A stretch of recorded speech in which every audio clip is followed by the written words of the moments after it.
Welcome everybody, I'm Deji, and with me is Jova, Pedro, Hello. and Tio. Hey. You know, at this point, this What is channel's this? feeling like a second home for us.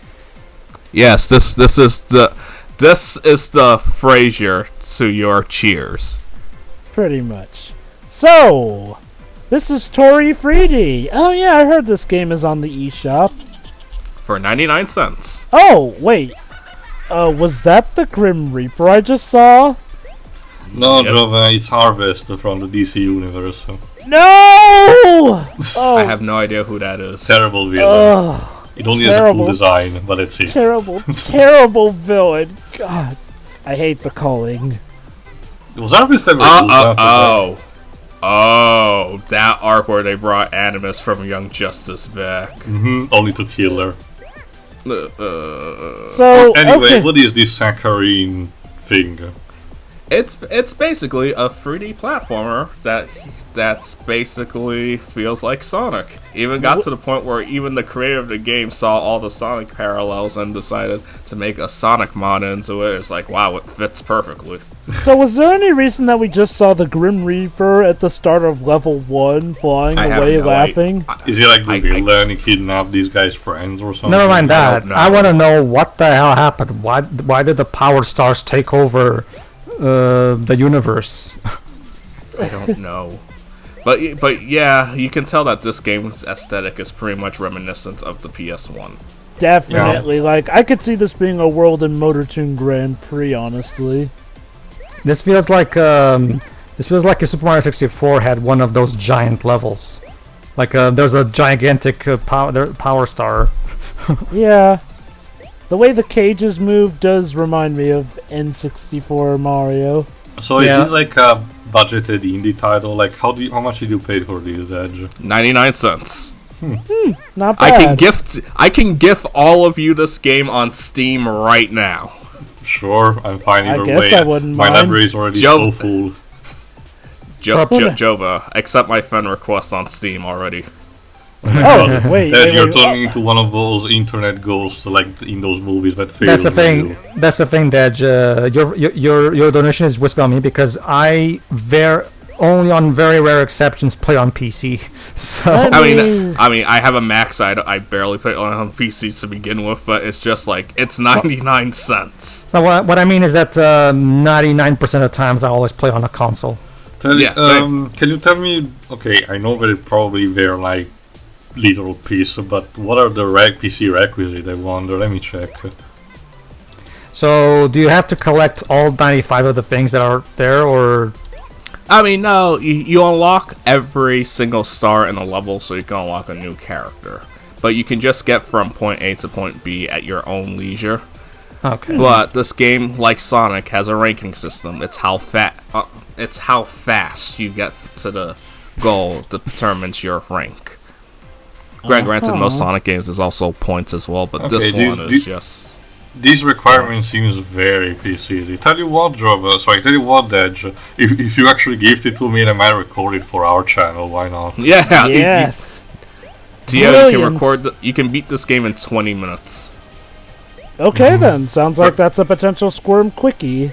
First time I get to do something similar to a Sonic game, I suppose.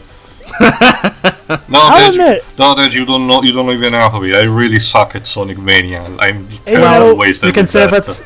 Well, you can save it maybe for June to go along with my Sonic prototype quickies. Honestly, Sure. that's a thing though. This stage is reminding me of Metal Harbor Metal from Harbor, Sonic yeah. Adventure. Yeah, it does. It does actually. Yeah.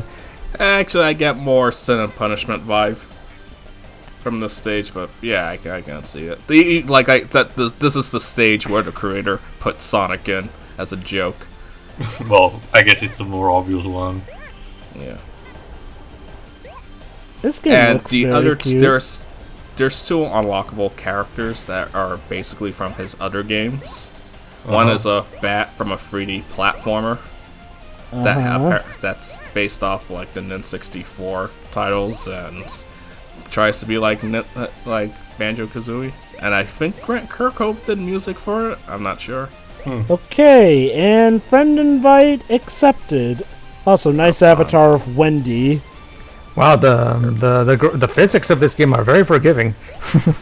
Yeah. Look at him. He's adorable. Yeah, this seems to be the kind of game that Nitro Red would review. Yes. It definitely already looks better than that indie game my wife bought on the Switch the other day. What'd you get? Powers are bad. It's a side scroller called Toree. I don't know if you guys are familiar with that game. Maybe I heard that name. It's an indie game where you have to platform. It's a puzzle platformer. Problem is, the game is so poorly designed. It's incredibly easy for you to screw yourself over and get to a point where it's impossible to progress, so you have to restart the stage. Oh, by the way, if we're making recommendations for cool indie platformer games, let me recommend Gunman Clive 1 and 2. No, that's nice, Jova, but please don't imply that I'm trying to recommend that game as a cool platformer. It is not. I played a little bit of it. It was fun. The Toree? There you go. No, Gunman Clive. There you go. Is the Toree squirrel by chance of Pedro? You'll have to show me. I'm hearing the synopsis here. The tale of Rico the squirrel to save his sister. I think that's it. So far, there's only one review, and it says it may be fun, but there isn't much in the Toree that you haven't experienced in other 2D platforming, and its gameplay is a bit clunky too. Yeah. Does it have a story? Not that I can see, because I saw my wife playing it. She even passed me the controller at one point, and I'm not even kidding you guys, without even realizing it, I got myself stuck and had to click pause, restart stage in order to like, but that's the problem. See, here's the thing about that game. That game is so poorly designed to the point where you have to do exactly what the game wants you to do, and if you don't, the game cannot make up for it, and you'll just get stuck. It's that simple. I'm seriously convinced that game was not even properly play tested by the people who were making it. Like, okay, I get it. It's an indie game. It was released and but come on, at the very least, give the bare minimum of playing your game first and making sure it works properly, because that's just not acceptable, even for an indie game. Yeah. Also, was the music for this game also done by the developer himself? Like, is it a Mr. Pixel scenario with Cave Story? He did everything? And look at how adorable this game is, because it's like, since he's in the Frozen level, he has earmuffs and a scarf. That's adorable. So, if I understand correctly, we're playing as a little chickadee. Yes. In case you were wondering what that was, I paused the game and I had to. Yeah. Thank God. It's a good speedrun game as well, because there's already speedruns for it. Well, obviously. Yeah, I can tell. You can probably do a lot of skips if you know your way with the controls and shit like that. Like, you know Especially with the last character you unlock. Also, Phelan, he's playing Smash. You know what? I'll say this: for a game that's 99 cents, I played games that have cost like $20 or $30 that have had less value than this game. Let me see how much the Toree costs, actually. Frankly, I got to play it for free thanks to the Play at Home initiative, but I took a look, and apparently the standard price was something like yeah. Okay, that was a little freaky. The standard price for something like The Witness is like $40. And wow. It's a good puzzle game, but... there you go, Dad, check this out. Like, the Toree, that game I was just talking about, costs €9.99 in the eShop, about 10 times as much as this game, and yet yet it's less functional. Normally, I don't care. I'm not like the type of guy when it comes to price. Like, if the game is good, I'll pay for it. Oh, sure. Same thing for me. Also, we're now in Frogger. My issue is that aesthetic Frogger. My issue is that this game that was only made by, I'm assuming, one person, and it's being sold for pocket change, and yet it's more complex as the 3D platformer, you know, more complex to make, and yet Toree, a side-scrolling platform, which is a much easier game to make, it costs 10 times more, and it's a broken game. That is just amazing. I mean, Like- Well, at Yeah. least we can say that Toree 3D isn't a Scrimbo Limbo of any type of that. I can tell that an indie that has this kind of aesthetic and cost actually more, but I think it's more worth it, is the set of games that Analgesic Production did, stuff like Anodyne. Particularly Anodyne 2 is the one that has the PlayStation aesthetics, but it's absolutely worth it because it's much bigger, jam-packed with content, has a deep story and all. So that's being it. I really recommend to check those out.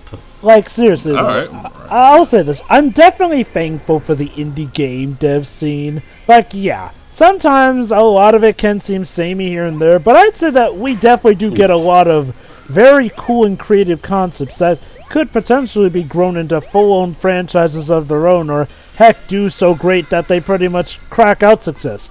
Hades. Seriously, It's a new era of experimentation, while the big companies prefer to just stuck with, bigger development title that requires a lot Yeah. of money. you know, I I don't never... entirely agree with that. It's Since not some it's not a thing all across the board. The EA of all people is an initiative that allows depends. indie It depen- developers to do what they want. For example, It depends too. Joseph Fares transitioned from being an indie developer with Brothers of Tale Two Sons to now making things that games that are a lot more elaborate while retaining his personality. remember that those technically are still considered indie by definition. The problem is that indie does not just mean retro graphics or tribute to previous games. Oh no, I'm not saying that. Dude. I'm just saying like it's there are like for example, let's look at Ausmark, which is now being very experimental with their new game, especially in comparison to what they did before. So you can still find that kind of stuff. Oh, there you go. But anyway, it's no, definitely like this. I just wish. No, that would be fine. I would actually prefer if indie developers focus more on games like these. Personally, this specific one, because It's not that because side-scroller personally I'm getting a bit. platformers are bad. It's just that, yeah, I mean, you do see a lot of indies They're that oversaturated. Now, okay. Now, to be fair, if they have a different enough style to them, like, say, something like Gunman Clive, sure, by all Sure. means, go for it. But you need to make sure that it stands out well, rather than just going your typical pixel platformer route with just pixels. So, I mean, heck, yeah. there's a, but that's not entirely a bad thing because there's a DKC inspired game on the eShop. Like I said, if it does enough to stand out, sure, have it be a pixel platformer. It's just that it's when it's essentially just a generic one that Something like Toree, actually, because Toree feels very. No, this is the thing. Okay, here's the thing. It's not even just that it's broken too. It performs very badly. The frame rate chugs pretty often, even though it's a game that the Switch should be perfectly capable of handling. Alright, But, I guess instead we'll see what happens in this one in the next part. See you then. Alright, good night, See everybody. ya.